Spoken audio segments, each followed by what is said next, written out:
उज्यालो online नेपालमा छापिएको लेखिका श्लाघा गौतमको हजुरबुवा स्केच र कमान्डर शीर्षकको एक आलेख पढ्ने जमर्को गरेको छु। उहाँको आलेख यसरी सुरु हुन्छ।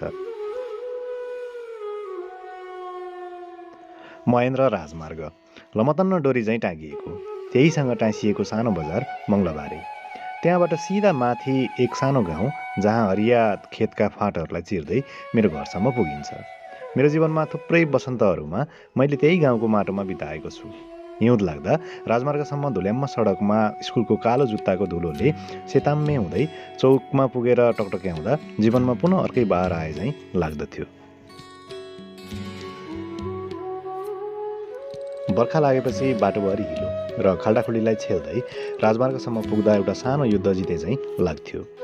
मेरो जीवनमा थुप्रै वसन्त यसरी नै गाउँ, सडक, बजार, स्कुल हुँदै बिताएँ। गाउँको नाम सुनपकुवा, त्यही भएर होला मेरो कलेजको सुरुवाती दिनमा मेरा साथीहरूले मलाई जिस्क्याउँथे र भन्थे, तिम्रो गाउँमा सुन पकाउने ठाउँ छ? म हाँस्थेँ तर जवाफ दिँदिन थिएँ। जीवनभर एकाना सुनलाई स्पर्श गर्न नसकेका लाखौँ गरिबीका रेखामुनि परेका मानिसहरूको पक्षमा केही सोचेका छौ? यो समय उनीहरूको बारेमा सोचेर केही गर्ने सोच बनाएका छौ भने पड्किएर मुखभरि जवाफ दिन मन लाग्थ्यो। तर सत्य तितो हुन्छ, जो सत्य बोल्छ ऊ छुचो हुन्छ। त्यही भएर म उनीहरूको जवाफलाई हाँसेर टार्थेँ। मेरो हजुरबुवा 2028 सालमा तेर्थुमबाट बसाइँ सरेर त्यहाँ आउनु भएको रे। त्यसपछि बाबा र काकाहरू त्यही ठाउँमा हुर्किनु भएको थियो। मेरो हजुरबुवा मेरो आदर्श हो। जीवनमा जे जति आदर्श, ज्ञान, दर्शन र राजनीति सिकेँ ती सबै मेरो हजुरबुवाबाट मैले सिकेँ। मेरा लागि हजुरबुवा चेतनाको खुल्ला विश्वविद्यालय हो जहाँ मैले जीवनोपयोगी शिक्षाले दीक्षित भएँ। त्यो बेला पनि शिक्षालाई नजिकबाट बुझेका मेरा दूरदर्शी हजुरबुवाले कुनै छोराहरूलाई उच्च शिक्षाबाट वञ्चित गराउनु भएन। त्यही भएर त अहिले छोराहरू देशको उपल्लो तहदेखि अन्तर्राष्ट्रिय संस्थासम्म छाउनु भएको छ। यी सबै देन र योगदान त्यही चेतनाको विश्वविद्यालय हाम्रो घर र हजुरबुवा भन्दा फरक पर्दैन। कहिलेकाहीँ आजभोलि पनि सयौँ माइल टाढाको बस्तीबाट हजुरबुवालाई जिस्क्याउँदै भन्छु, हामीलाई तपाईँले चेतनाको बीज छरे बापत तपाईँलाई समानार्थ विद्यावारिधि दिनुपर्छ। हजुरबुवा अट्टहास हाँस्नुहुन्छ। हजुरबुवाको त्यो हाँसोभित्र जीवनभरको शीतल छहारी दिएर बिस्तारै पात झर्दै गरेको 30 सालको रुखको सुस्केरा झैँ लाग्दछ।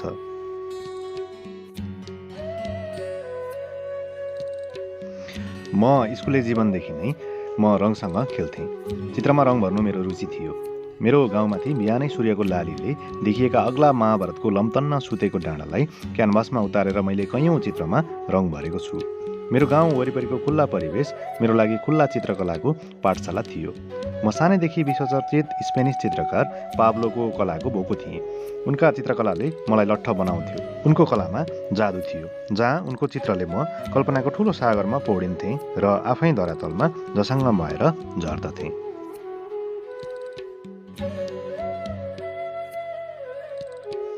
मेरो चित्रकलाको ऊर्जा र प्रेरणा मेरो हजुरबुवा हुनुहुन्थ्यो।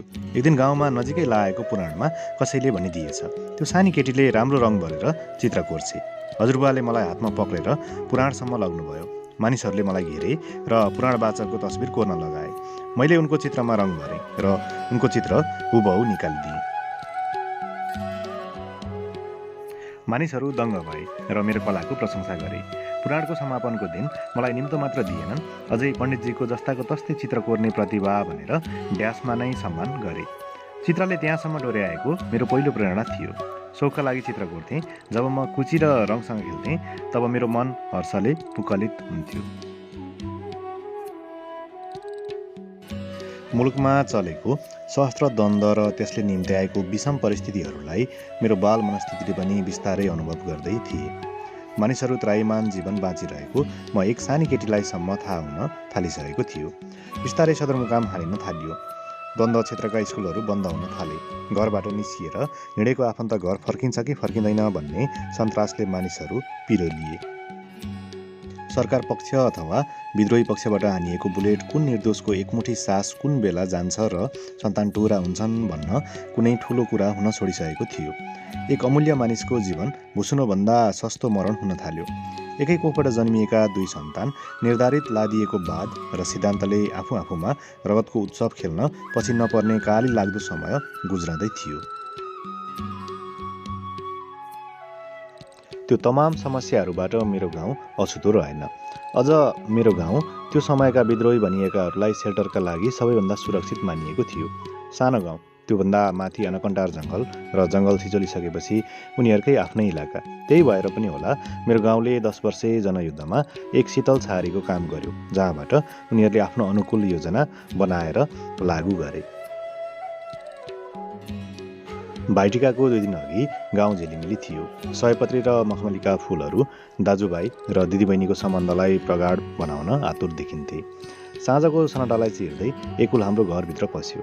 हजुरबुवाले भित्रबाट साउती मारेर भन्नुभयो, फेरि आए बन्दुकधारी। हजुरबुवा र हजुरआमा बिस्तारै गनगनाउन थाल्नुभयो। काठमाडौँबाट आउने छोरीहरूलाई साँचेर राखेको खानेकुरा सबै सकिने भयो। उनीहरूमध्येको एक फेटावल युवक, उनीहरूको भाषामा कमान्डर भनिने, माथिल्लो तलासम्म आयो र हजुरबुवासँग गन्थन गर्न थाल्यो। कति सुन्दर युवक, रातो फेटा खोलेर खाटमा राख्दै मैले उन्दै गरेको फुललाई खेलायो। मेरो डरको भावलाई बुझेर हजुरबुवा मेरो नजिक आएर बस्नुभयो। मानौ एक गुणमा बसेको बचेरालाई चिलले झम्टिँदैछ र उसकी आमाले चिलको आक्रमणबाट जोगाउँदैछ। बारुद धुवाँबाट आफ्नै देशका दाजुभाइहरूको रगत लतपतिएर आएको त्यो युवकले मैले उन्दै गरेको फुललाई एक टकले हेर्यो र हत्केलामा राख्यो। तर कति निर्दोष र निश्चल युवक। मैले त्यो उमेरसम्म कहिले त्यति सुन्दर र निर्भीक युवक देखेको थिइनँ। भर्खरै 20 वर्षमा टेक्दै गरे जस्तो। ओठको माथि जुगादारीको रेखी बस्दै मात्र गरेको, तर बन्दुक र कठिन बाटो रोज्यो। कसको छोरा होला? किन त्यो कलिलो उमेरमा बम र बारुदको बाटो रोज्यो? त्यो कलिलो उमेरमा किन बुर्जुवा शिक्षाबाट लादिएका पुस्तक भन्दै किताब र स्कुललाई लत्याएर खुकुरीको धारमा मृत्युसँग खेल्ने कठिन बाटो रोज्यो? त्यस्ता अनुत्तरित थुप्रै प्रश्न मेरो मनमा मैले गाँसिएको फुलको थुङ्गा जस्तै गाँसिए। हजुरबुवासँग राजनीति र अन्य थुप्रै कुरा कति मिठास भाषामा गर्यो। मान्छे भएर मान्छे जस्तै जिउने सुनौलो बिहानको सपना खोज्न हिँडेका हौँ भन्ने कुराले मलाई भित्रसम्म पोल्यो। मलाई तत्काल सोध्न मन लाग्यो, के त्यसो भए अहिले हामीले बाँचेको जीवन चाहिँ निस्सार र अर्थहीन जीवन हो र? मेरो बालमनस्थितिले त्यति ठुलो प्रश्न गर्ने साहस त कहाँ गर्न सक्थे र?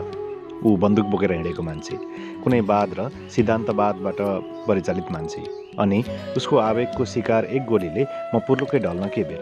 मैले बोलिनँ, तर सुनिरहेँ। उसले हजुरबासँग थुप्रै कुरा गर्यो। उसको बोलीमा कति मिठास थियो, जो आफ्नै छोरा झैँ बुवा भनेर सम्बोधन गरिरहेको थियो। एक गाउँबाट अर्को गाउँ काटेर जान उनीहरूलाई रात पर्खनु पर्थ्यो। त्यही भएर भोलिपल्ट राति मात्रै अर्को इलाकामा जाने कुरा गर्दै थिए। भोलिपल्ट कसैले त्यही युवक कमान्डरलाई सुनाइदिएछ, त्यो सानी केटीले सुन्दर चित्र बनाउँछ भनेर। फेरि म बसिरहेको बरन्डासम्म आयो र मेरो पनि चित्र कोरिदेऊ न भन्यो। त्यो समय प्रत्येक बन्दुकधारीहरूलाई घर खुल्ला छाडिएको हुन्थ्यो। चाहेको बेला उनीहरू जहाँ र जुनै कोठामा निर्बाध आवाजावत गर्न सक्दथे। मानौ उनीहरू पनि त्यही घरका एक सन्तान हुन्। ऊ निर्बाध म बसेको बरन्डामा आएर चित्र बनाउन भन्यो। हजुरबुवाले टाउको हल्लाउनु भयो र भन्नुभयो, बनाइदेन त। ऊ कुर्सीमा निर्भीक र अटल भएर बस्यो। कति सुन्दर युवक। उसका नील गगन मेरो आँखामा प्रतिबिम्बित भयो। चित्र बनाउनु भनेको क्यानभासमा उतारेको चित्रसँग डुब्नु हो, वस्तुहरूसँग गहिरिएर अनुवाद गर्नु हो। नत्र चित्रले आकार लिँदैन, लिए पनि चित्र खल्लो र चिसा हुन्छन्। ऊ यति अटल भएर बस्यो मानौ एक गहिरो तपस्यामा समर्पित हुँदैछ। कुर्सीमा बसेको उसको खुट्टामा लगाएको मोजा फाटेर औँला निस्कौँला झैँ गर्दै थिए। ऊ त्यो दृश्य मैले नदेखोस् भन्ने चाहन्थ्यो होला, तर मेरो आँखा उसको खुट्टासम्म पर्यो। ऊ एकपटक थोरै झुक्यो र अनुहारको भाव थोरै रातो पारेर मुस्कुरायो। चित्रले एउटा आकार लियो, रङ पोतियो।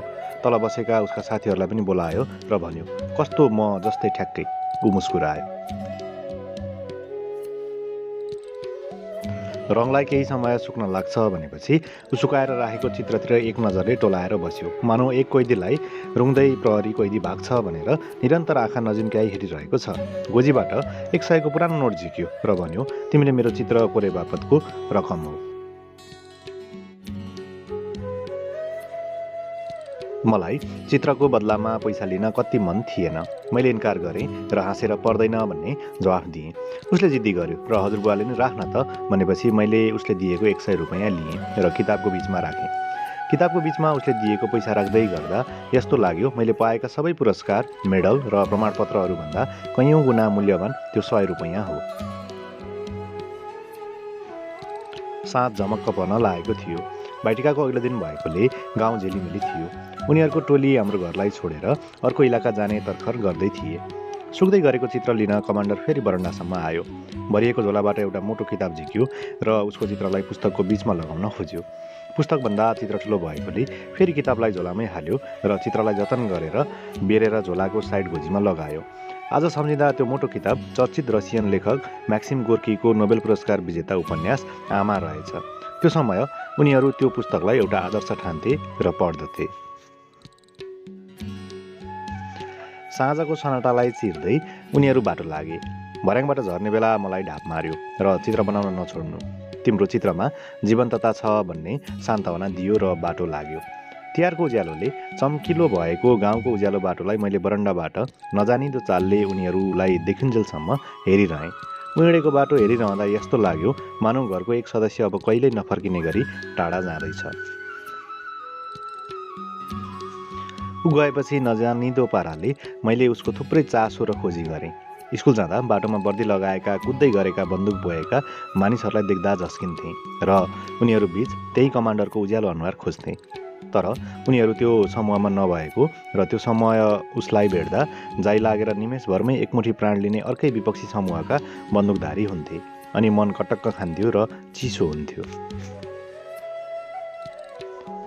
थुप्रै पटक रातको चिसो मौसममा तुषारोलाई टेक्दै ठुला झोला र बन्दुक बोकेर गाउँको बाटो हिँडिरहेका मानिसहरूको ताँतीलाई कसैले नदेख्ने पाराले झ्यालको पर्दा उगारेर त्यही उज्यालो अनुहारलाई खोज्थे। तर त्यो ताँतीमा त्यो मेरो चित्रको कमान्डरलाई कहिल्यै देखिन। प्रत्येक दिन बेलुकाको टिभी समाचारमा सदरमुकाम जल्दै गरेको दृश्य र सैनिक प्रहरी ब्यारेक आक्रमणले सत्तापक्ष र विद्रोहीहरूको लमतन्न सुताइएका लासहरू देख्दा झस्किन्थे। मेरो आँखाले पहिलोपल्ट ती लासहरूमा त्यही कमान्डरको आकृतिलाई खोज्थ्यो र मन झस्किन्थ्यो। तर त्यो अनुहार कतै देखिन। बन्दुक बोकेर हिँडेको मान्छे बन्दुक आफ्नो आत्मसुरक्षाका लागि मात्र थिएन, समय र परिस्थिति उसैलाई मार्न पनि सक्थ्यो तर रगत लतपतिन सक्थ्यो। तर मैले कहिल्यै उसलाई देखिनँ। उसले मेरो चित्रसँगै मलाई चिमोटेर गयो, मबाट मृगतृष्णा बनेर गयो। उसले भने जस्तै मैले मेरो चित्रकलालाई पेसा बनाउन सकिनँ। मसँग ठुलो चित्रको ग्यालरी छैन। रुमानी सपना बुनेर मैले मेरो सपना बदलेँ र देश छोडेँ। सोखका लागि कहिलेकाहीँ रङ भर्छु। हिउँदले असरल्ल छोपिएको सुन्दर माउन्ट फुजी त्यति सुन्दर छ। रङ पोच्छु तर कोही किन हो त्यो सुन्दर हिमाल पनि फिक्का र शून्य लाग्छ। रङहीन एउटा उदास अर्थहीन चित्र लाग्छ। प्रत्येक तिहारमा मेरो त्यो चित्र र त्यही सुन्दर कमान्डर याद बनेर आउँछ। उसले राजनीतिको बाटो बदल्यो कि के गर्यो मलाई अत्तो छैन। कुनै युद्धबाट संयोगले बाँचेर राजनीतिक धारलाई समायो भने दलीय स्वार्थको राजनीतिमा चुर्लुमा डुबेको होला। ठुला पद र सिंहदरबारको दिवाल ताग्दो हो। सके माथिल्लो मन्त्री पद, नसके सभासदसम्मको सपना कैयौँ निर्दोष र पुराना साथीभाइको रगतलाई बिर्सिसक्यो होला। युद्धकालमा सातु र पानी खाएर सङ्घर्ष गर्दा गरिब गाउँलेहरूलाई दिएका बाचाहरूलाई चटक्कै भुलेर कुनै विलासी राजनीतिको चङ्गुलमा आफूलाई सर्वहारा जनताको नेता भन्दै चर्को भाषण गर्दो हो। दुश्मनको सामना गर्दा छातीमा गोली लागेर ढलेको आफ्नै साथीको रगत र लतपतिएको हातमा आज अनौठो राजनीतिको बास्ना आउन थालिसकेको होला। या त बल र तागत हुन्जेल सिंहदरबारसम्म चढ्ने नेताहरूको भर्याङ बनिसकेपछि अयोग्य साबित भयो र कुनै दात्री संस्थाले दिएको सानो रकम खाममा लिएर ब्यारेकबाट बिदा भयो होला। पाएको अलिकति पैसाले चुइँदै गरेको घरको छानो टाल्यो होला। आमाको फाटेको सारीमा बजारबाट एक जोर सारी फेरिदियो होला अनि बुबाको दौरा सुरुवालमाथि अर्को कोट थपिदियो होला। आफैसँग सँगै लडेका साथीहरूको राजनीतिक गद्दारीको नमिठो गन्धले विरक्तिएर निलो पासपोर्ट बोकेर खाडी पस्यो होला। 40 डिग्रीको व्यग्र गर्मीमा बिरानो देशमा पसिना बगाउँदै ती पुरानो योगदान र युद्धका दिनहरूलाई सम्झिँदो हो र आकाशतिर फर्केर आफैलाई थुक्दै देशको राजनीति र नेताहरूलाई धारे हात लगाउँदो हो। घरमा श्रीमतीलाई एकजोर्ती लहरी किन्दिन हम्मे हम्मे पर्दा श्रीमतीको मेसेन्जरमा आएको चर्को आक्रोशको सामना पुरपुरोमा हात राखेर मैले के का लागि त्यो जनयुद्ध लडेँ र रगत बगाएँ भनेर सोच्दो हो। कतै दुर्भाग्यवश युद्धको समयमा विपक्षीले हानेको ब्यालेटको घानमा पर्यो भने एकपटक ऐया भन्न पनि पाएन होला। मेरो रङले पोतिएको चित्र झोलाबाट झिकेर साथीहरूले रगत पुसिदिए होला र एक सलामी हात उठाएर अभिवादन गरेर कतै खाल्डोमा पुरियो होला। गाउँमा आमा चुइँदै गरेको छानामुनि तकियाले आँसु पुस्दै भाइ बहिनीलाई सम्झाइन् होला, तेरो दाजु देशको लागि शहीद भयो भनेर। अबोध भाइ बहिनीले सम्झे होला, शहीद देशको राजा भन्दा नि ठुलो मान्छे होला भनेर। गाउँमा साथीभाइ भेला भएर सम्झे होला र भने इन्कलाब जिन्दाबाद, उसको जीवन र योगदान यतिमै सकियो होला। प्रत्येक तिहारमा मैले त्यही कुर्सीमा बसेर एक निर्दोष अनुहार र मैले रङले पोतेको त्यही मेरो स्केचलाई सम्झन्छु। छोटो समयमा मलाई मेरो स्केचसँगै चिमोटेर कहिल्यै नभेट्ने गरी मृगतृष्णा बनेर हराएर गएको त्यो सुन्दर कमान्डर र मेरो चित्र कहाँ होला र कस्तो अवस्थामा होला, अहिलेसम्म अनुत्तरित छु।